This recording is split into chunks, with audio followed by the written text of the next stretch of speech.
তারপর লিপসের দুইটা পাইছি আমরা, ইনসাইড লোয়ার লিপস, ইনসাইড আপার লিপস, দুইটা পার্ট পাইছি। টাঙের দুইটা অবস্থা পাইছি, একটা হচ্ছে অ্যান্টেরিয়র পার্ট, আরেকটা হচ্ছে পোস্টেরিয়র পার্ট। জিহ্বার আরেকটা অবস্থা আছে, যদি জিহ্বার একবার মাঝখানে ওই বেজের দিকেই হয় তখন কিন্তু বেজ শব্দটা দিয়ে বের করতে হবে। Base of tongue, medial of tongue, তারপরে টিপ অফ টাং। যদি আগার মধ্যে হয় তাহলে টিপ শব্দটা দিয়ে করতে হবে, সার্চ দিতে হবে টিপ। তাহলে এখন হচ্ছে গ্যাস্ট্রোইন্টেস্টাইনাল, মাউথের মধ্যে pain general extending to abdomen, অর্থাৎ ব্যথা মুখের মধ্যে শুরু হয়ে কোনো একটা জায়গার মধ্যে শুরু হয়ে সেটা অ্যাবডোমেন, পেটের মধ্যে এসে ছড়ায় পড়ব, পেটের মধ্যে ছড়ায় পড়ব, সম্প্রসারিত হবে। Pain general tongue extending to palate. Palate কোন জায়গার মধ্যে আছে, প্যালেট কোনটারে বলে? প্যালেট, অর্থাৎ মুখের মধ্যে যে কোনো একটা জায়গার মধ্যে ব্যথা শুরু হয়ে তালুতে সম্প্রসারিত হবে। Pain general tongue sublingual gland, আমাদের গ্ল্যান্ড আছে, এই যে সাবলিঙ্গুয়াল গ্ল্যান্ডটা দেখাইতেছি, মুখের কোনো একটা ব্যথা জায়গায় ব্যথা হয়ে ওই গ্ল্যান্ডের মধ্যে, সাবলিঙ্গুয়াল গ্ল্যান্ডের মধ্যে ব্যথাটা এক্সটেন্ড করবো, সম্প্রসারিত হয়ে ব্যথা শুরু হয়ে যাবে। Pain constricting tongue anterior half right side, এটার মানে এটা কি, বাংলাটা কি? কন্ট্রাক্টিং, এইখানে হবে হলো সংকোচন, চেপে যাওয়া, কন্ট্রাক্টিং চেপে যাওয়া। অ্যান্টেরিয়র হাফ রাইট সাইড, এখানে একবার সাইডটা উল্লেখ করে দিয়েছে যে আপনি কোন সাইডটার, অ্যান্টেরিয়র কোন সাইড, রাইট সাইড। এখন দাঁতের বিভিন্ন সমস্যা নিয়ে আসে, অনেক সময় দেখা যায় যে চাপার দাঁতের খারাপ অবস্থা নিয়ে আসে, যে আমার চাপার দাঁতই খালি ব্যথা করে, কেউ বলে যে আমার সামনের দাঁত শিরশির করে ব্যথা করে, কেউ বলে যে আমার মাঝখানের দাঁত, নিচের পাটের দাঁত ব্যথা করে, বিভিন্ন জায়গা আছে। এখন ওই জায়গাগুলো ওরা যেভাবে বলে ওইভাবে তো আর আমরা ওষুধ সিলেকশন করতে পারবো না, ওদের কথাগুলো শুই না, আমাদের মতো করে এইখানে যেভাবে আছে বিন্যস্ত আছে, সুবিন্যস্ত আছে, সেইভাবে আমাদের খুঁজে বাইর করতে হয়। এই যে এই মুখের মধ্যে নিচের পাটিতে 16টা থাকে জেনারেলি, এর কম বেশিও হয়, উপরের পাটিতে 16টা, ইন টোটালি মুখের মধ্যে 32টা দাঁত থাকে। এই 32টা দাঁতের আলাদা আলাদা নাম আছে, নাম কেউ জানেন? ওই অনুযায়ী কিন্তু রেপার্টরিতে ইনক্লুড করা হয়েছে।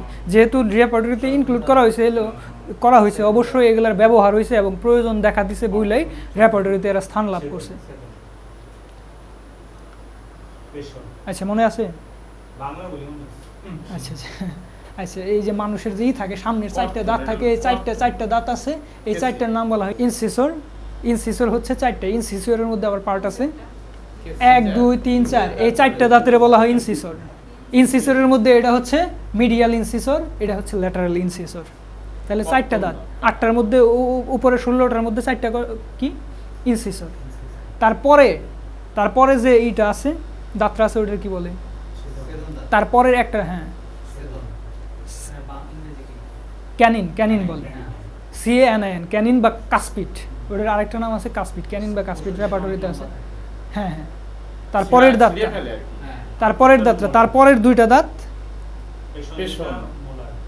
মোলার, প্রিমোলার বা বাইকাসপিট বলা হয়। পরের 2টা আর কি, ক্যানিন তো একটা, তারপরে হচ্ছে প্রিমোলার বা বাইকাসপিট, ওইখানে হচ্ছে 2টা, তারপরের যে 3টা থাকে ওইটা হচ্ছে মোলার। এখন কেউ মোলার দাঁতের কমপ্লেন নিয়ে আসতে পারে যে আমার চাপার দাঁত ব্যথা করে, উপরের চাপার দাঁত প্রচণ্ড ব্যথা করে, এই সমস্যা হয়েছে। কোল্ডনেস ইনসিসর আপার, এটার মানেটা কি, কোন দাঁতটা ইন্ডিকেট করতেছে, কোন জায়গাটা করবেন? কোল্ডনেস ইনসিসর আপার, উপরে যে কর্তন দাঁত আছে না, ওই কর্তন দাঁতটা ঠান্ডা ঠান্ডা, উপরের যে এই দাঁতগুলো আছে এই দাঁতগুলোর মধ্যে তার শিরশির করে ঠান্ডা লাগে। কোল্ডনেস ইনসিসর লোয়ার, নিচের দাঁতে ওই সমস্যা হতে পারে। তারপরে কি আছে? কোল্ডনেস আপার টিথ, পুরা দাঁতের মধ্যে, তার পুরা দাঁতের মধ্যে সমস্যা হতে পারে, কোনোটা স্পেসিফিকভাবে না হলে তার জেনারেল একটা কন্ডিশন বোঝাইতেছে, তখন জেনারেল অবস্থাটা নিতে হবে। ফর্মিকেশন ক্রাউলিং আপার, যে দাঁতের উপরের অংশ এগুলো মনে হইতেছে শিরশির করতেছে, কিন্তু কোনো হইতেছে, হাঁটতেছে।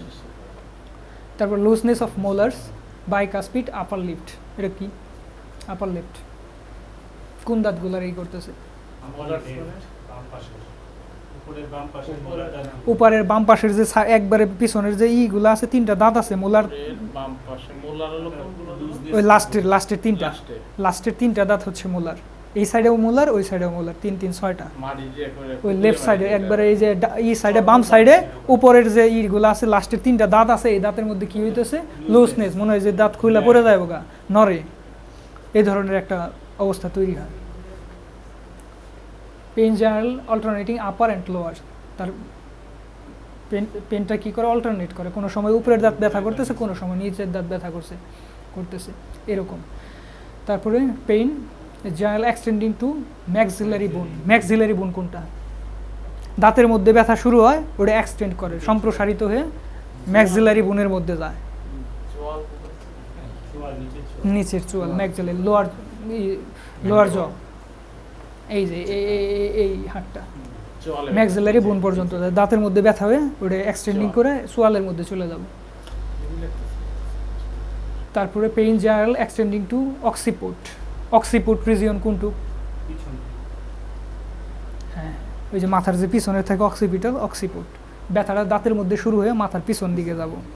ব্যথাটা শুরু হয়েছে দাঁতে, পরে আস্তে আস্তে সম্প্রসারিত হয়ে মাথার পিছন দিকেও ব্যথা শুরু হয়ে যাবে। অক্সিপোর্ট, এই জায়গাটার নাম হচ্ছে অক্সিপোর্ট। এখানে অ্যানাটমিক্যাল টার্মগুলো ইউজ করছে। Pain journal extending to temple. দাঁতের মধ্যে ব্যথা শুরু হয়ে টেম্পল কোন জায়গায় বলা হয়? টেম্পোরাল। এই যে এই চিপের সাইডটা ব্যথা এই দুই সাইডে চলে আসবো। দাঁতের মধ্যে ব্যথা শুরু হয়ে এই দুই সাইডে আসবো, টেম্পলের মধ্যে। ওই টেম্পোরাল আছে না বোন, টেম্পোরাল বোন, ওই টেম্পোরাল বোনের এই অংশটারই টেম্পলস বলা হয়।